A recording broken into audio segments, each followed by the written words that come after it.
Welcome to another video. As you can see, I haven't posted a lot lately. That's because I'm on vacation. I'm actually in Spain. I'm gonna show you.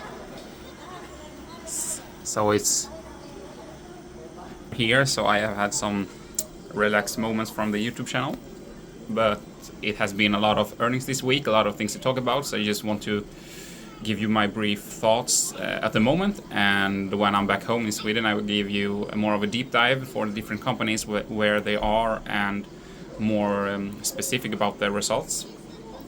So I will start with three of the biggest companies here and give my thoughts on that. It's Amazon, Microsoft and Meta. Obviously Meta had great earnings. It's part of my portfolio, and as I've told you before, it's a stock that has performed great for a long time now and has continued to outperform in comparison with the estimates from Wall Street. And I think that is based on Wall Street's inability to understand how Meta can always push their earnings whenever they want to. They have like a printing machine in terms of their advertising business. Meta, obviously with Facebook, Instagram, WhatsApp, etc. They have so much going on in the advertisement space, and as demand has continued to be really good, and companies want to use their platform to reach out and sell more, they have been able to keep the prices high for advertising space. That has pushed the stock higher, gaining more revenue than estimated, and also earnings per share higher. Meta platforms can also always choose how much they want to invest in capex, because they always has a lot of revenue and net income, so they can choose how much they want the EPS, earnings per share, to be after every quarter, meaning they can choose a bit which quarter they want to beat the estimates of Wall Street and when they want not to. So they plan the business in a certain way, and I felt like this time they haven't have that insane amount of capex that they have had some other times, and this really boosted the earnings per share and the stock price now closing in on $2 trillion. And it's a very great performing stock, and obviously when you have advertising, you will through AI get even more precise in your predictions, letting the business grow even more, attracting more customers. And obviously we all know that Meta has invested a lot in AI infrastructure and has an ambitious plan long term. And I think the marketplace feels like this is something that they want to reward. In comparison with Amazon, who had a solid quarter, Amazon had like 12 to 13% revenue growth and earnings per share beat in most spaces, even in Azure Cloud. But their cloud growth was like 17% for Azure. For Azure is Microsoft, sorry, for the AWS cloud. And in comparison with Azure in Microsoft, who that cloud was almost 40% growth. So I feel like the marketplace think that still Amazon is doing great, but some important aspects of their business, like the cloud space, some other companies like Google and Microsoft are doing a bit better at the moment. And that is why they are getting punished by the market despite having solid earnings and improving the margins and the earnings per share, which has been a problem earlier for Amazon. They have just increased a lot of logistic spaces for their logistic businesses, so they have a really sticky business model. But now the market feels like, is really Amazon as good at AI as the other companies? I've sometimes listened to Amazon's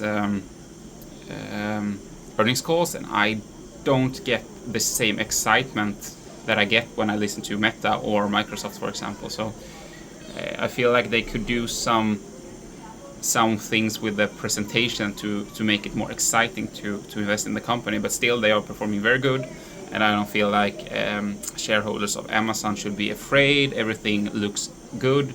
It was just that their forward guidance and their plan in AI wasn't as clear as Microsoft or Meta. So that was about my thoughts on Amazon. And Microsoft, obviously, they beat on every possible metric, I guess, with the revenue. It's not often you see Microsoft beat with like $3 to $4 billion on revenue, but they did. The cloud performed like, now I don't have the numbers in front of me because I'm doing this from my mobile phone, but I think it was 39% instead of 36%, etc. So whenever their Azure cloud and their intelligent cloud are beating estimates, the Microsoft stock will be rewarded. And I've had Microsoft in my portfolio for a long time as one of my more safe stocks. It pays dividends, it growth, it has like maybe the biggest capex in AI in the world. They are a leader in those type of spaces, cybersecurity, AI, gaming. Obviously they have the Dynamics package that is similar to Salesforce CRM, and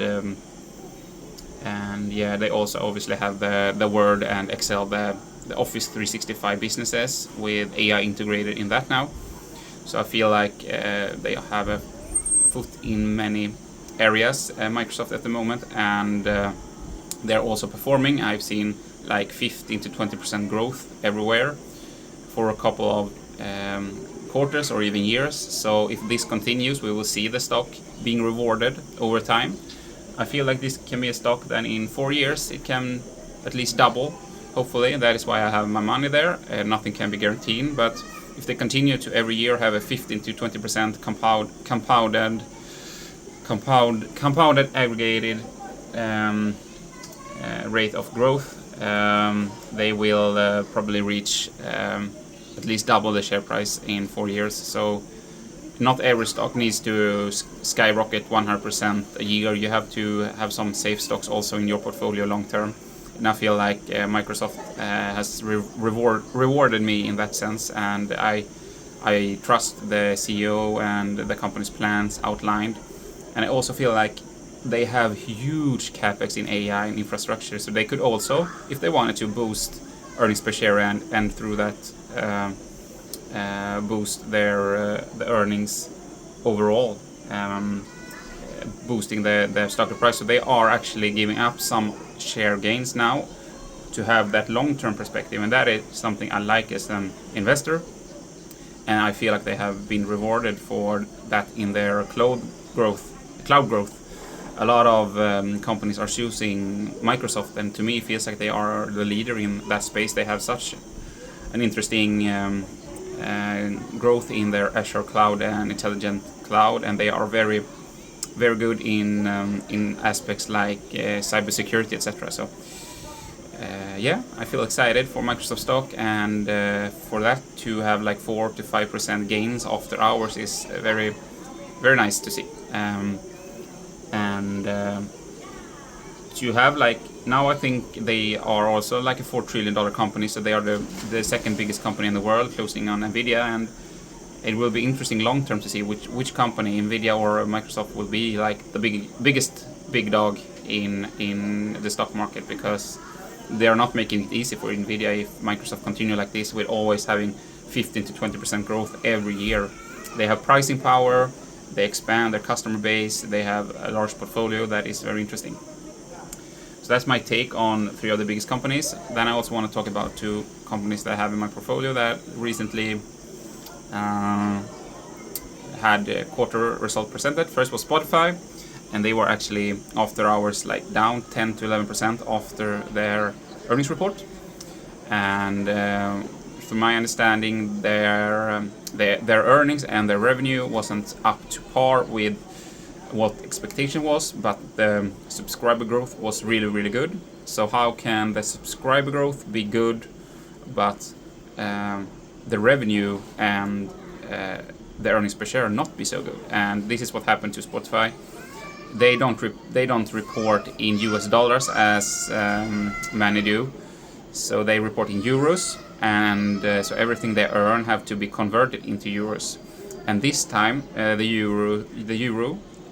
currency euro has been strengthened a lot compared to the dollar, and this meant that they had to convert what they earn in dollars into euros and then report. and that was a big headwind for them in the quarter. So that was like 8% or something, pushing the stock price down. And I think a lot of investors don't understand how much the currencies can affect in this way.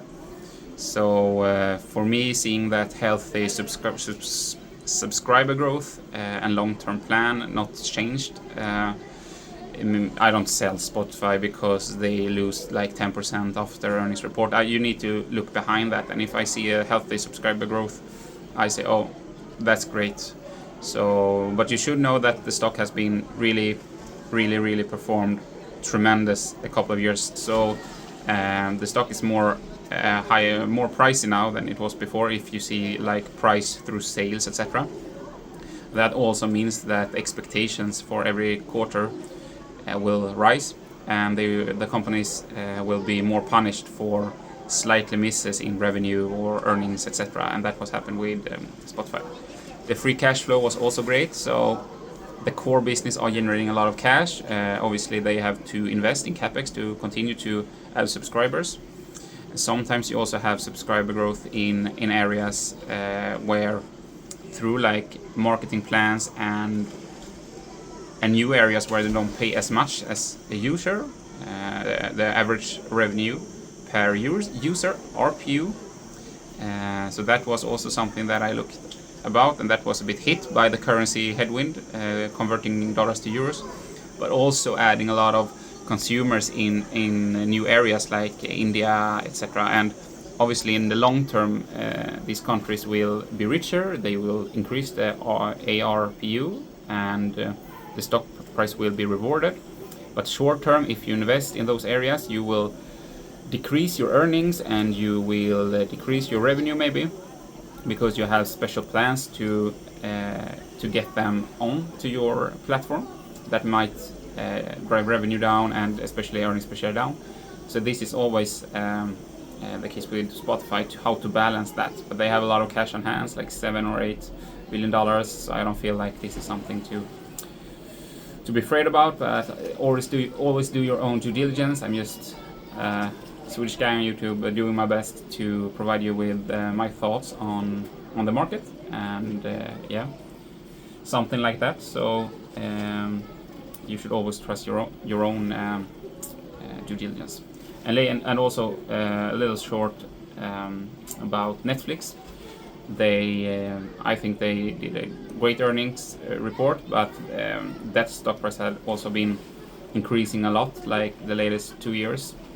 And I felt like maybe the earnings did not bring as much excitement as you might have hoped, or Wall Street might have hoped. So they have been a bit react a little bit negative after the earnings, but not very much. So the stock price is around $1,175 or something per share. So about the same as before earnings, but they have this really big success with their latest K-pop Hunters on Netflix, and that movie is the biggest in the world. The songs are like everywhere on the leaderboards. It's the biggest success like ever. It's Disney class. So I felt like after this success do not reflect in the numbers yet, but it will. So I'm still holding on to my Netflix shares long term, and I feel like they really are disrupting Hollywood in an interesting way, and that is why I will continue to earn them. Anyway, thank you. Okay, I'm talking to my little guy here. Jag kommer in alldeles strax, okej? En minut. Men pappa, det kan brinna nu. Okay, he's telling me something is going on there, so I'm just gonna see what he wants. Okay? What do you want help with? Oh, that's nothing to worry about. Okay? Okay, I will round this video off now. I have to help my little guy here. Amazing view here from my balcony, and hopefully you, and on to next time.